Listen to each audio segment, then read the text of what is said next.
Et à 7h19 sur Europe 1, Dimitri Pavlenko, place à l'édito éco. Bonjour Agnès Verdier-Molinier.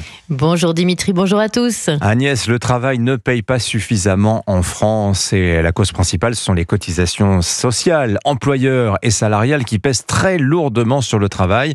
Alors certains proposent de remplacer une part de ces cotisations par des points de TVA en plus. On appelle ça la TVA sociale. Qu'est-ce que c'est exactement ?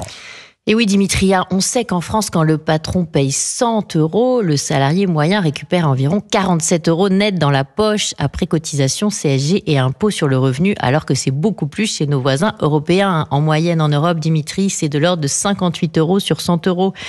C'est le financement de notre modèle social français qui entraîne un salaire net plus faible par rapport à nos voisins, et ce parce que nous payons effectivement 39 milliards de plus de cotisations sociales sur le travail par rapport à la moyenne européenne. Donc c'est pas tout à fait idiot quand même de se poser la question de basculer. C'est presque 40 milliards de cotisations en plus sur la consommation à travers la TVA.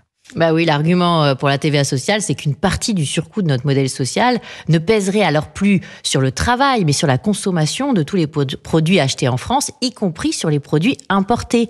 Mais en réalité, notre marge de manœuvre pour augmenter la TVA est faible, car on a déjà un rendement de plus de 200 milliards de TVA en 2024. Nous sommes déjà très proches de la moyenne des pays européens.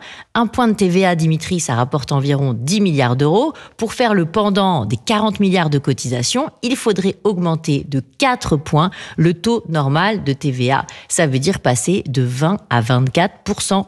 Oui, ça ferait beaucoup. La marge de manœuvre est donc plutôt faible.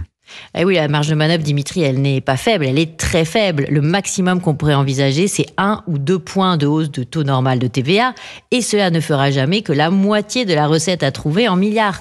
Attention ensuite de ne pas tomber dans le piège d'une augmentation aussi de la CSG, de la fiscalité sur le patrimoine, etc. Ce que nous propose d'ailleurs le Haut Conseil au financement de la protection sociale. Alors, en conclusion, j'ai envie de dire, arrêtons le jeu de bonneteau et attaquons le vif du problème. Notre modèle social nous coûte trop cher et désincite à travailler et à produire en France. On pourra tourner le sujet dans tous les sens. C'est la dépense sociale qu'il faut baisser pour que le travail rapporte plus. Signature Europe 1, Agnès Verdier-Molinier. Merci Agnès.